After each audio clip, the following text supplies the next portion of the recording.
Can you hear me? Okay. I had a question about the point about community, and you kind of are calling people to get active in their communities and take responsibility in their communities. I look at things kind of, I'm an educator, so I think about things in terms of teachable moments and the learning experience.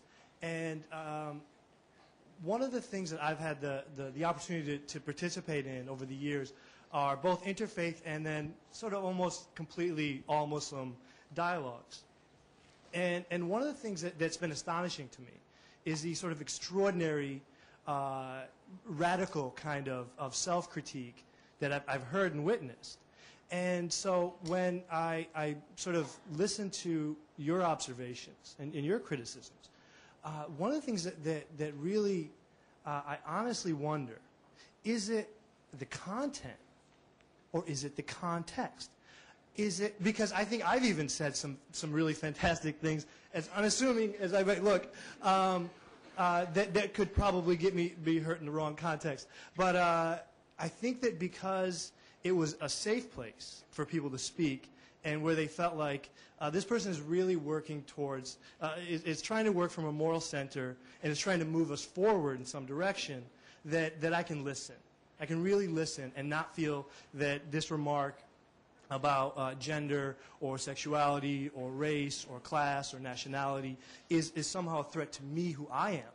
And so I wonder, though, if I went on CNN or if I went on Fox News, what would I then be trying to teach? Who would I be trying to teach? And how would that lesson come across? And would the classroom kind of change dimensions? And so to, again, just sum up the question that I really have is it a question of content?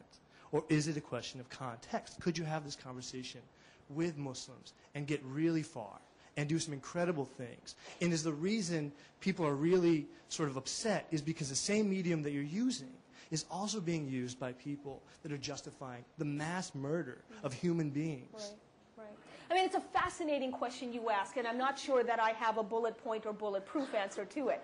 But, you know, let's get back to the question of medium, the kind of medium or media, really, that I use, both new media and conventional media. Just to go back to the downloadable Arabic and now Urdu, Farsi, and Malay versions of the book, the idea for posting these translations, you know, free of charge on my site wasn't mine. It came from young Muslims in the Arab world. See, immediately after The Trouble with Islam Today was released in Canada, and because of the burst of international publicity that it received, my email inbox overflowed with messages from young Muslims in the Middle East asking me, when are you going to get the book translated into Arabic so that we can share these ideas with our friends, whom they assured me are desperate for what they called honest conversations about Islam. And my standard, utterly unimaginative response to these kids was, come on, guys, name one Arab publisher that'll have the guts in this fragile geopolitical moment, that'll have the guts to translate this book, let alone circulate it. And most of these kids wrote back to say, you're right. But so what? You get the book translated into Arabic. You then post that translation on your website. And when we can download it free of charge as a PDF, right? They're young, but they weren't born yesterday, right? When we can download it and freely circulate it, this means that we will have the privacy and therefore the safety in which to read it. It's something we wouldn't have if we were carrying a physical copy of the book around with us. And that, in turn, means we will create the opportunities to share these ideas with our friends. The point that I'm trying to make is that they didn't seem overly concerned that the medium that violent jihadis, for example, are using to spread their propaganda should not also be used by people on the opposite end of the spectrum to spread our propaganda, right? And so, but let me just finish up the point by telling one other much more recent story. I'm going to go back to youth again. You know, the most common question that I'm receiving through my website, for about the last 2 years, I would say, comes from young Muslims, both male and female, who have fallen in love with non-Muslims. Their parents and their imams insist that Islam forbids you from marrying outside the faith. They're desperate to know, is this true? Will I have to give up the love of my life in order to express my love for God? Now, Let's talk about cred for just a second, Yusuf. When I got like the 12th or 13th request like this, inquiry like this, I thought to myself, all right, I've got to answer these questions. These are not just one-off questions. But then I thought, what imam is going to give a flying fig what I say about what the Quran tells us? Who cares about the interpretation that comes from a young Muslim woman living in the West with spiky hair? Okay? Seriously, I was thinking legitimacy.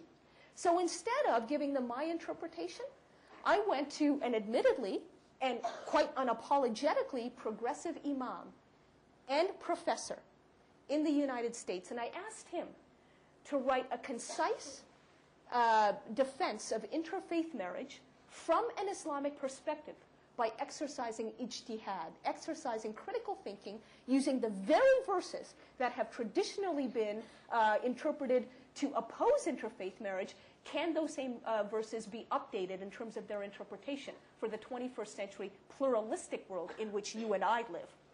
He came up with just such a defense. I posted it on my website in English. It's become such a popular download that I've now had to get it translated into 16 more languages. So it's now available in 17 languages. And finally, let me say this. I was in Berlin last May giving a lecture. Afterwards, a number of young Muslim women living in Berlin approached me to say, thank you for posting this particular document online. It has saved them from loveless marriages. They're in their 20s. They've been pushed by their families to enter marriages with Muslim men whom they don't even know, let alone love or like. And by putting this in front of their parents and saying it was written by an imam, now how do you argue with him? Please, go ahead, argue with him, because they've uncritically swallowed what they've been told. They have no argument. And moreover, they now know that at least one imam in this world is willing to bless their interfaith marriage. So the point is twofold. Number one, that new media, can help us reach masses of people who otherwise would not have access to this kind of information. I'm not telling them what to do with it.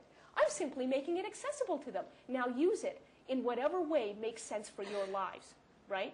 And the other point I simply want to make is that probably because, I knew that I would find a way to talk about this, I've also brought this document with me in English, just the 2-page interfaith marriage blessing. So again, that is something that you can pick up after the event. I'll give you the last word on this. Excuse me, the copy you made reference to? Yes. I did not find it on the table. No, it's not there right now, sir, but it will be once I move over to the book signing table. I'll bring it with me. Thank you. Yes. Quick point, please. There's a lot of people in here. Very fast.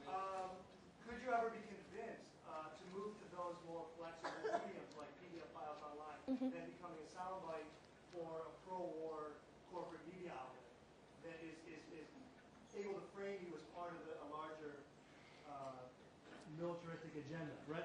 Do you see what I'm saying? I absolutely don't see what you're saying because, no, I'm just being very honest, because I've already shown that, of course, I can be moved to the medium that you're talking about. This is why the book has been in banned languages and in censored languages as successful as it has been. I can't, by the way, make any kind of apology, not that you're asking me to, but I still won't, for being on programs like Bill Maher on the one hand, very much of the left, and Glenn Beck on the other hand, very much of the right, precisely because I know that these programs reach hundreds of thousands of people that I wouldn't otherwise be able to reach on my own.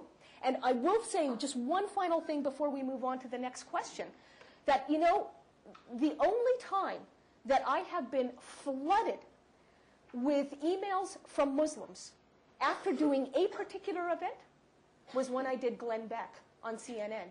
I had no idea how many moderate Muslims watched the guy. And they were telling me, once again, thank you for pointing out it is Muslims, not Islam, that needs to be challenged. If I was only to listen to left-wing ideologues, I would be under the strong impression, seriously, that doing a show like him, you are never going to reach Muslims. In fact, it is precisely by doing shows like this that you reach Muslims. And what it really shows is that people who get up on platforms and claim to represent the Muslim community usually don't.